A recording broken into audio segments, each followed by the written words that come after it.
The massive screen at Earth's Deep Space Monitoring Station lit up with dozens of new signal patterns. John Miller, the night shift supervisor, almost spilled his coffee as he leaned forward to examine the unusual readings. After 15 years of watching empty screens, something was finally happening. "Sir, you need to see this," he called out to Admiral James Thompson, who had been doing his monthly inspection of the facility. The Admiral's footsteps echoed across the quiet control room as he approached the main console. The screen showed multiple light patterns moving between star systems. To untrained eyes, they might have looked like normal space background noise. But both men knew better. These were engine signatures of large ships trying to hide their movements. "How many?" Admiral Thompson asked, his voice steady but his eyes narrowing as he studied the patterns. "At least 30 large vessels, sir. They're using some kind of stealth technology, but our quantum detection arrays are picking them up anyway." John pulled up another screen showing more detailed readings. "They don't know we can see them." Admiral Thompson allowed himself a small smile. The aliens still thought Earth's technology was decades behind theirs. They had no idea that humanity had been watching them for years, secretly preparing for this moment. "Send the data to Command Center Alpha," the Admiral ordered, straightening his uniform, "and get me a secure line to the Council." Within 30 minutes, the underground chamber of the United Defense Forces main headquarters was filled with military leaders from around the world. They gathered around a holographic display showing the movements of the alien vessels. "Ladies and gentlemen," Admiral Thompson began, "what we feared and prepared for is finally happening. The galactic species are mobilizing." He gestured to the hologram, where red dots marked the positions of alien ships. "They're establishing a containment perimeter around our solar system."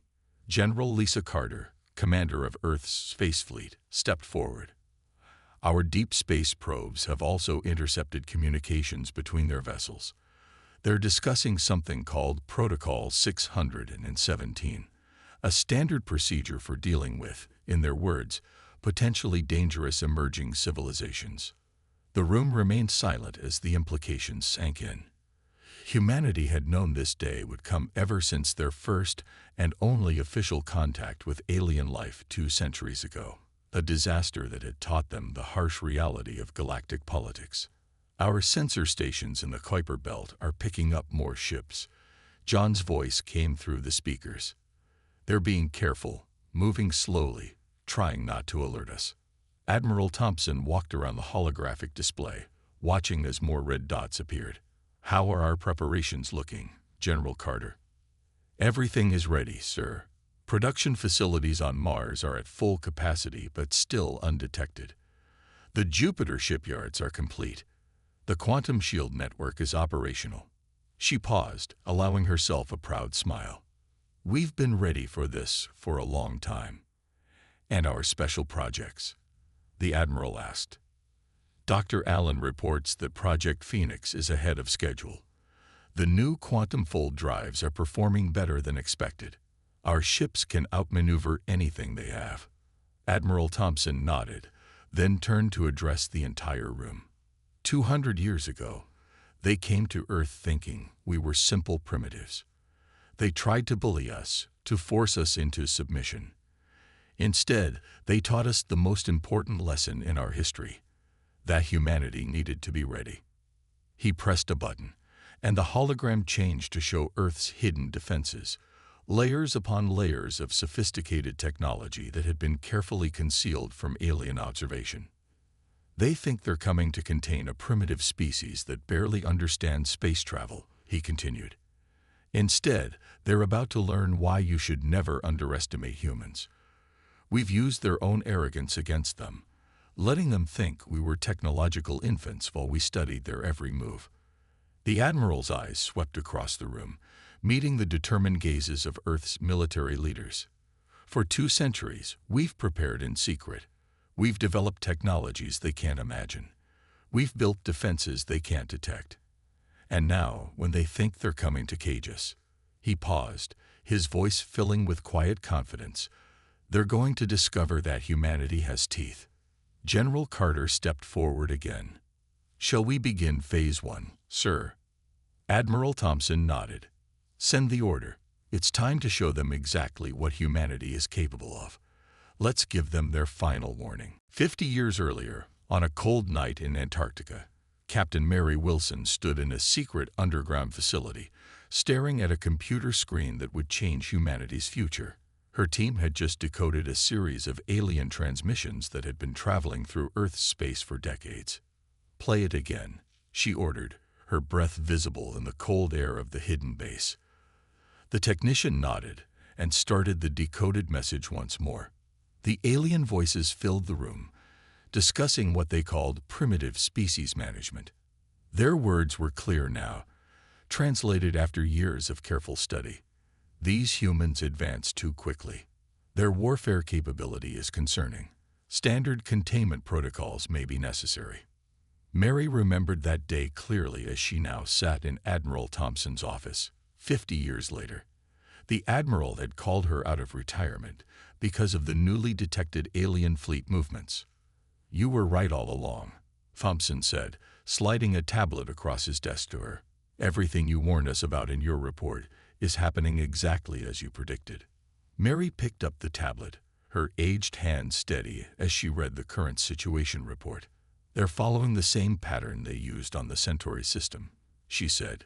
We found evidence of that in the transmissions back then. They surrounded the planet, thinking they were being clever and subtle. Tell me about Project Looking Glass again, Thompson requested, pouring them both coffee. For the record, Mary nodded, taking the sip from her cup. After we decoded those transmissions, we realized the aliens had been watching us for centuries. But they were arrogant.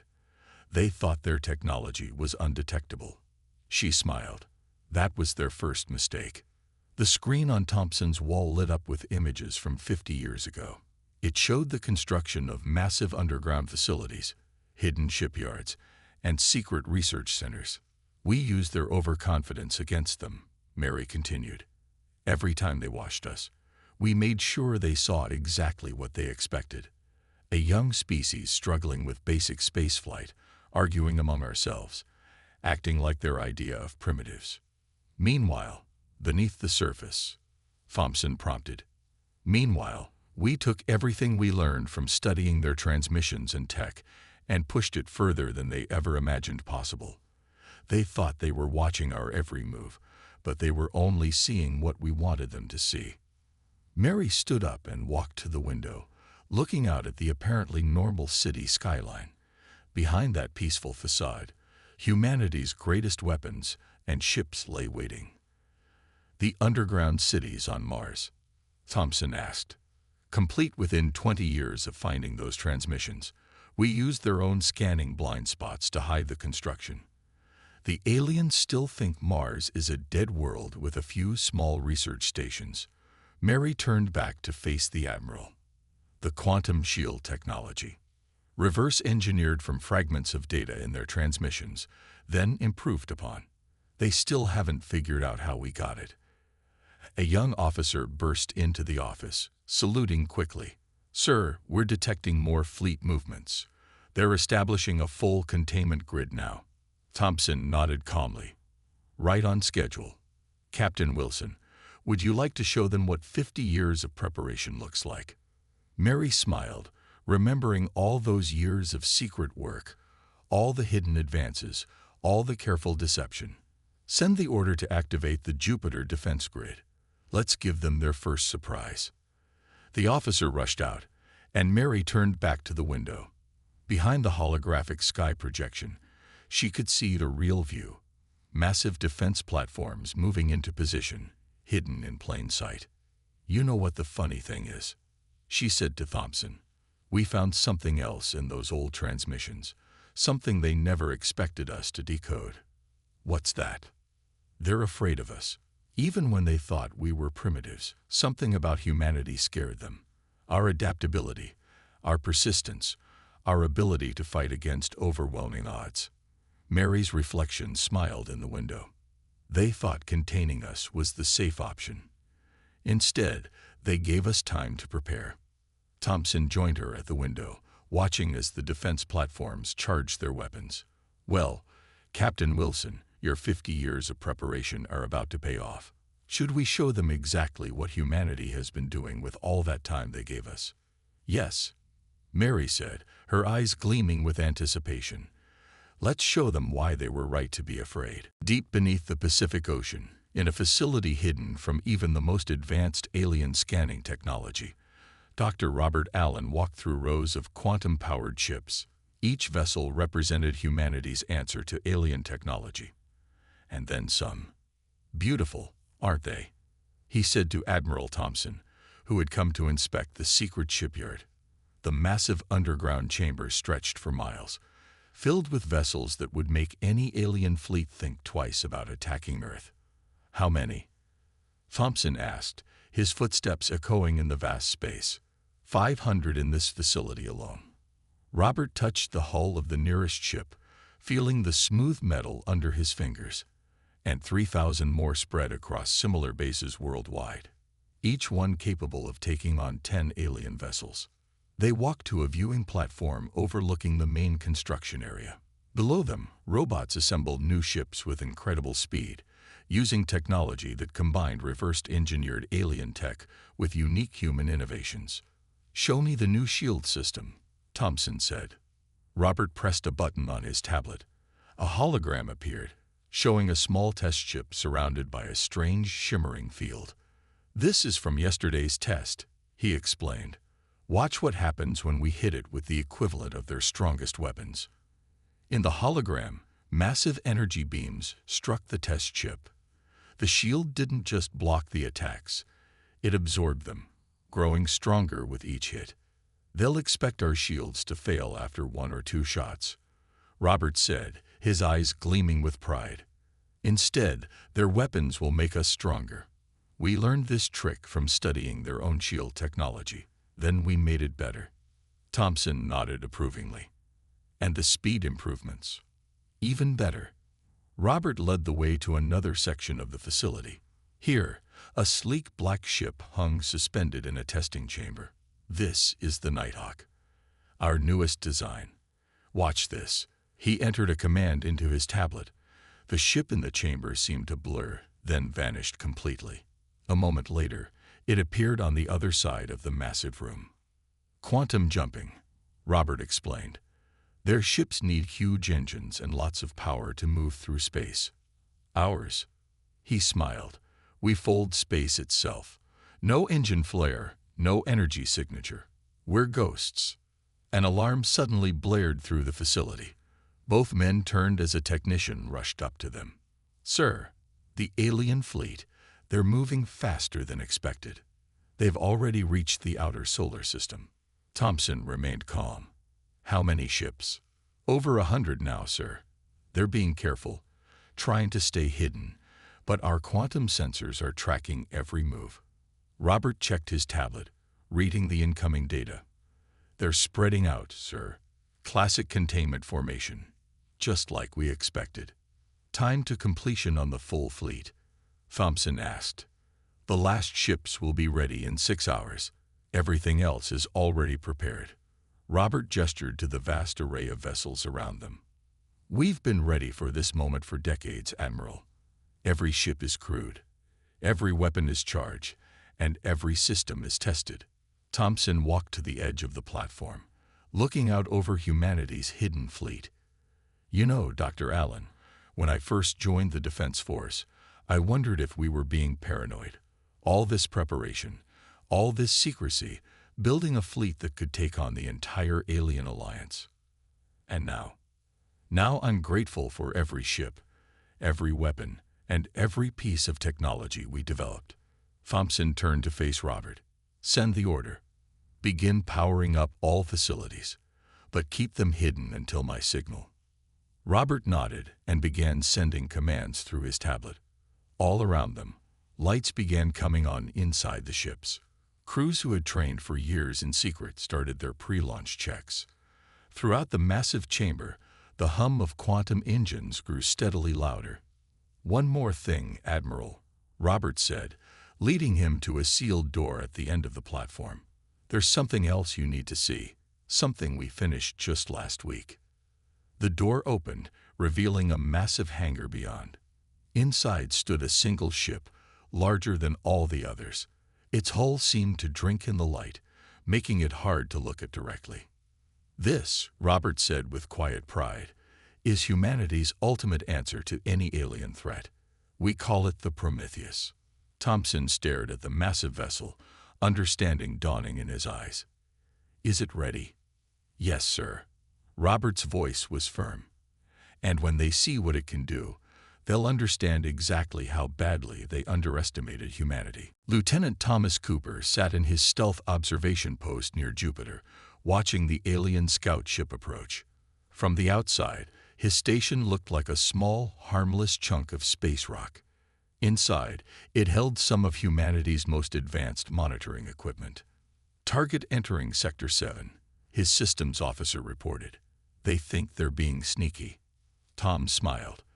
The alien ship was using its best stealth technology, moving slowly and carefully. They had no idea that humans could see them as clearly as a ship in broad daylight. "How many crew?" Tom asked, studying the detailed scans on his screen. 12. Standard scout crew. They're running deep scans of our system." The officer paused. "Sir, they're particularly interested in Earth's defense systems."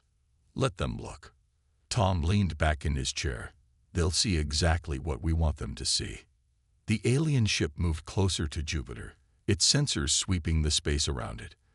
Tom's station tracked every signal, every scan, every communication it sent back to its fleet.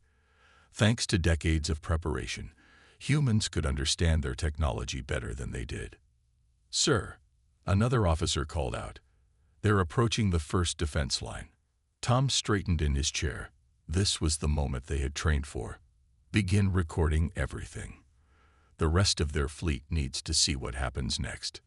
The alien scout ship crossed an invisible line in space. For a moment, nothing happened. Then, suddenly, space itself seemed to ripple around their vessel. "Quantum net activated," the systems officer reported. "They're trapped." The aliens tried to move their ship, but they were caught in humanity's invisible web. Their engines flared, but they couldn't move forward or backward. Their advanced stealth systems flickered and died. "They're sending out distress signals," the communications officer said. "Should we block them?" "No," Tom replied. "Let them call for help. Let them tell their fleet what's happening." That's the whole point. Around the trapped alien ship, space began to change. Dozens of human defense platforms suddenly appeared, their quantum camouflage melting away. Each platform was armed with weapons that made the alien scouts' guns look like toys. "Playing the message now," Tom announced. The platforms projected a massive hologram in space. Admiral Thompson's face, larger than the alien ship itself. The message played in the alien's own language. "To the scout ship SRN 479 and the fleet waiting beyond our system, welcome to Earth's space. You have entered a restricted zone. Your stealth technology is useless here. Your weapons cannot harm us. Your scans cannot hide from us." Tom watched as the alien ship's crew tried desperately to break free of the quantum net. Their best technology, the kind that had conquered other worlds, was useless against human ingenuity. "We know why you're here," Thompson's message continued. "We know about Protocol 617. We know about your plans for containment. But look around you. Look carefully at the technology holding you in place. Look at the weapons pointed at your ship." The defense platforms moved closer, their weapons glowing with power that the alien sensors couldn't even measure. "This is not a primitive world anymore. This is not a species you can cage. We have been watching you for centuries, learning, preparing, building. What you see around you is less than 1% of our true capability." Tom's sensors showed panic spreading through the alien crew. Their captain was sending frantic messages back to their fleet, describing technology that should have been impossible for humans to create. "We are releasing you now," Thompson's message concluded. "Return to your fleet, show them this recording, and deliver this simple message. Earth is not your prey. We are not some primitive species to be contained. We are humanity. We have teeth, and we are done hiding them." The quantum net disappeared. The defense platforms vanished back into their quantum camouflage. The alien ship hung motionless for several moments. "They're running," the systems officer reported with a grin. "Maximum speed back to their fleet." Tom nodded, watching the alien ship flee. "Send word to command. Phase 1 is complete. The message has been delivered." In the vast space around Jupiter, hidden human ships and stations watched the alien scout disappear. The first move had been made. Now it was time to see how the alien fleet would respond to learning that their supposed primitive prey had become something far more dangerous. Admiral Thompson stood on the bridge of the Prometheus, Earth's most powerful warship, as it decloaked in front of the gathered alien fleet. The massive vessel seemed to materialize from nothing, its black hull absorbing nearby starlight. At nearly 5 miles long, it dwarfed even the largest alien ships. "All alien vessels have stopped moving," his tactical officer reported. "They're going into defensive positions." "How many ships are they gathering?" Thompson asked, watching the tactical display. "Over 300 now, sir. More arriving every minute. They've called in reinforcements from 3 different species." Thompson nodded calmly. Everything was going according to plan. The alien fleet had responded exactly as expected to the scout ship's report. They had gathered their forces, preparing to show humanity their overwhelming power. Instead, they were about to learn a harsh lesson. "Begin the transmission," he ordered. "Full spectrum, all frequencies, translated into every alien language we know." The communications officer pressed several buttons, and Thompson's message began broadcasting to every ship in the alien fleet. "To all vessels of the Galactic Alliance currently surrounding Earth's solar system, we have allowed you to gather here. We have watched as you assembled your fleet. Now, it is time for you to understand exactly what you are facing." He paused, letting his words sink in.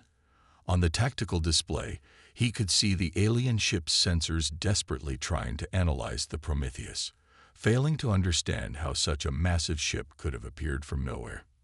"For centuries, you have watched our world. You saw what we wanted you to see. A primitive species barely able to reach its own moon. You discussed containing us, controlling us, preventing our advancement. But while you watched our decoys, our fake struggles, our staged developments, we were watching you." Thompson nodded to his tactical officer. Around the solar system, hundreds of quantum fields began to drop. Hidden bases on Mars, weapon platforms around Jupiter, shipyards inside asteroids, all became visible at once. "Look around you," Thompson continued. "Every piece of technology you see represents decades of human innovation. We took your basic designs, which we gathered from your transmissions, and improved them beyond your imagination. Our quantum shields don't just block attacks, they absorb them. Our engines don't push through space, they fold it. Our weapons don't just destroy, they unmake matter itself." The alien fleet's communications erupted with panic. Their sensors were showing them impossible things, human technology that shouldn't exist for another 1,000 years. "You thought we were savages because we fought wars among ourselves. You saw our conflicts as proof of our primitive nature, but you failed to understand a crucial truth. Those wars taught us to innovate, to adapt, to overcome any obstacle. While your species were busy maintaining peace through strict control, humanity was learning, growing stronger, preparing."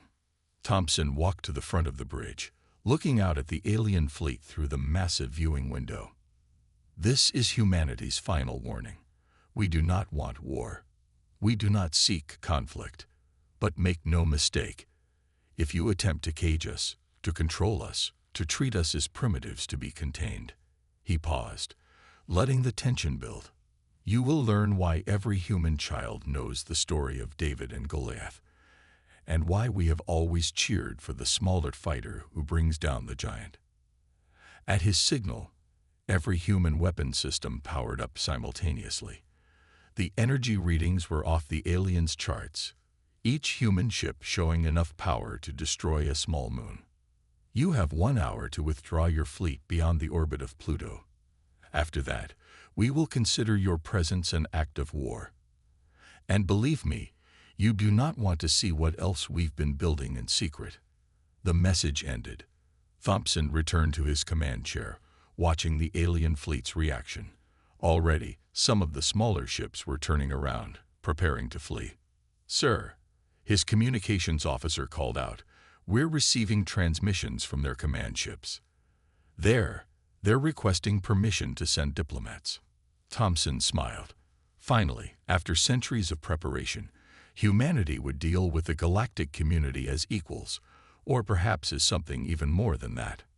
"Tell them," he said quietly, "that we would be happy to discuss terms, as long as they understand that humanity will never, ever accept chains." Commander Emily Reed stood at the helm of the stealth destroyer Shadow, watching as the alien council members arrived at the neutral meeting point near Mars. Their ships, once proud and imposing, now moved cautiously through space like scared animals.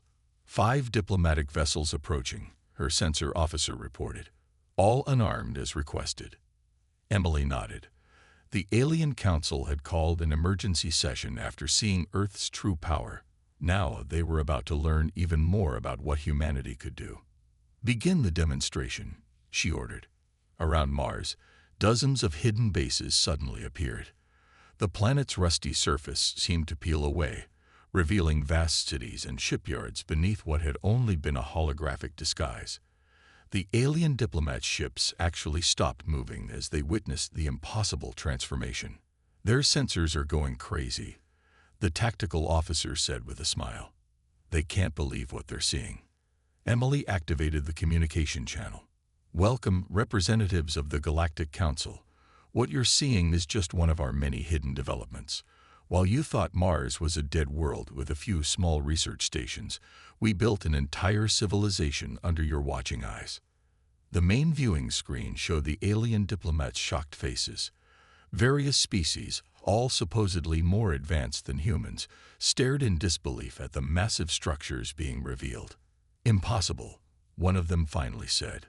"Our surveys, our monitoring, were exactly what we wanted you to see," Emily replied. "Now please follow my ship. There's more we need to show you." The Shadow led the diplomatic vessels through the Mars defense grid. Everywhere they looked, impossible human technology revealed itself. Quantum shields that could stop entire fleets, weapons that could tear apart space itself, ships that could vanish and reappear anywhere in the solar system. "Your reports," another diplomat spoke up. "They all showed primitive rocket technology, basic space stations, limited understanding of quantum physics." Emily allowed herself a small smile. "We've been feeding you carefully crafted misinformation for decades. Every satellite you monitored, every transmission you intercepted, every human development you observed, all were part of an elaborate deception." The Shadow approached one of the larger installations. Inside its massive dock, rows of warships stood ready, each one more advanced than anything in the alien fleet. "But why?" a third diplomat asked. "Why hide all this?" "Because you gave us no choice," Emily responded. "Your first contact protocols, your containment procedures, your treatment of primitive species, we learned about all of it. So we decided to advance on our own terms, hidden from your interference." She nodded to her tactical officer, who activated the next phase of the demonstration. Around them, hundreds of human ships appeared out of quantum tunnels, performing maneuvers that the aliens had thought impossible. "This," Emily gestured to the display, "is just our training fleet. What you see here represents maybe 5% of Earth's total military power. We have bases throughout the solar system that make these look primitive." The alien diplomats conferred among themselves, their voices urgent and frightened. Finally, their lead representative spoke again. "The Galactic Council wishes to revise its position on humanity's status in the galaxy." "We thought you might," Emily replied. "Admiral Thompson is waiting to discuss new terms. But first, understand this. Earth will not be contained. We will not be controlled. We will not be treated as lesser beings to be managed and restricted." The diplomats nodded quickly, their earlier arrogance completely gone. As Emily led them toward the meeting station, she received a private message from Admiral Thompson. "Well done, Commander. Now let's show them what humanity can do as allies instead of enemies." Emily smiled as she watched the alien ships follow obediently behind her. In just a few days, humanity had gone from being seen as primitives to becoming perhaps the most feared and respected species in the galaxy. "Send word to all Earth forces," she ordered. "Phase 3 complete. Begin diplomatic protocols." The shadow continued toward the meeting station, its quantum engines humming quietly. Behind it, Mars's surface rippled as more hidden bases revealed themselves, each one a testament to humanity's incredible achievement, and a reminder to the galaxy that humans should never be underestimated. Admiral Thompson stood in Earth's new galactic embassy, watching ships from a dozen alien species dock at the massive space station. Just 1 month after humanity's revelation of their true power, the galaxy's political landscape had changed completely. "The last vote is in," Dr. Robert Allen said, walking into the observation room. "The Galactic Council has officially recognized Earth as a sovereign power. No restrictions, no oversight, no containment protocols." Thompson nodded, his eyes fixed on a particular ship approaching the station. "And the technology exchange agreements. They're practically begging us to share our advances." Robert couldn't hide his smile. "Funny how quickly they went from wanting to contain us to wanting to learn from us." The ship Thompson was watching finally docked. It carried the last group of alien representatives who would sign the new galactic treaties.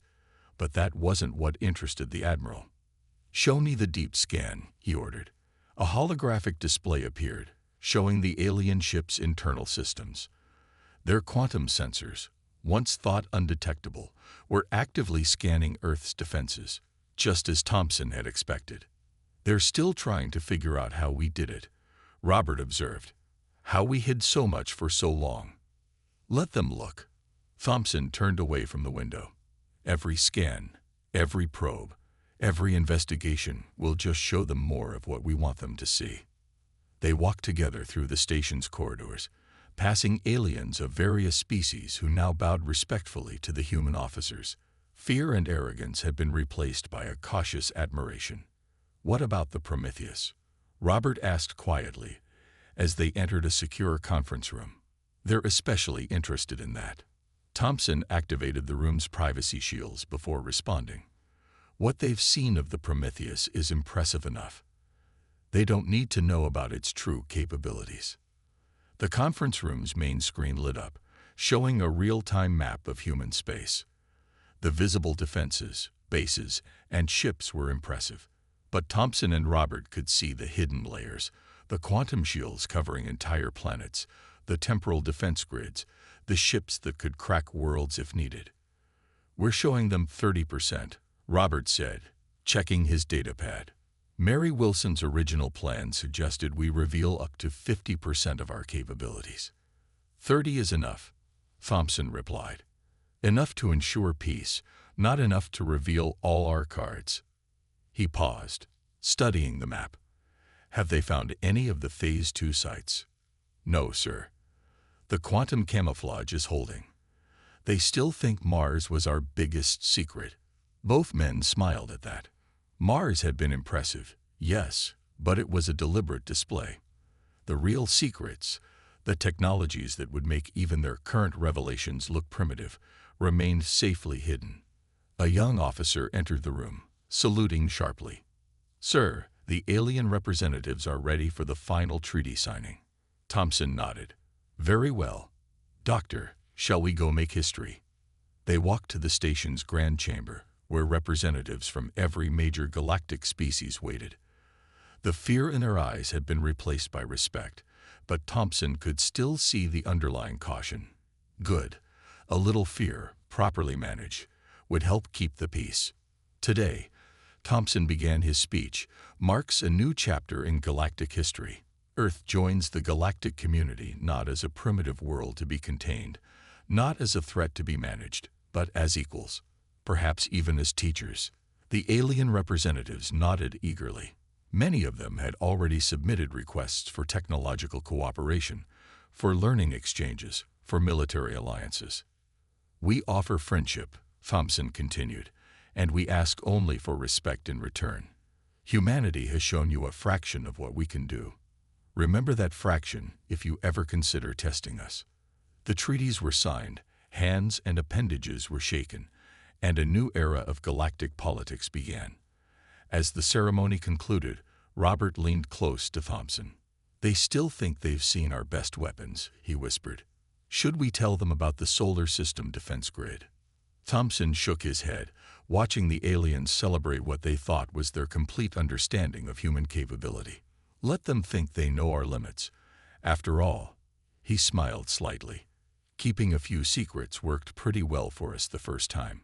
Above them, hidden in quantum fields and temporal shields, humanity's real power waited silently, ready, as always, for whatever the galaxy might bring next.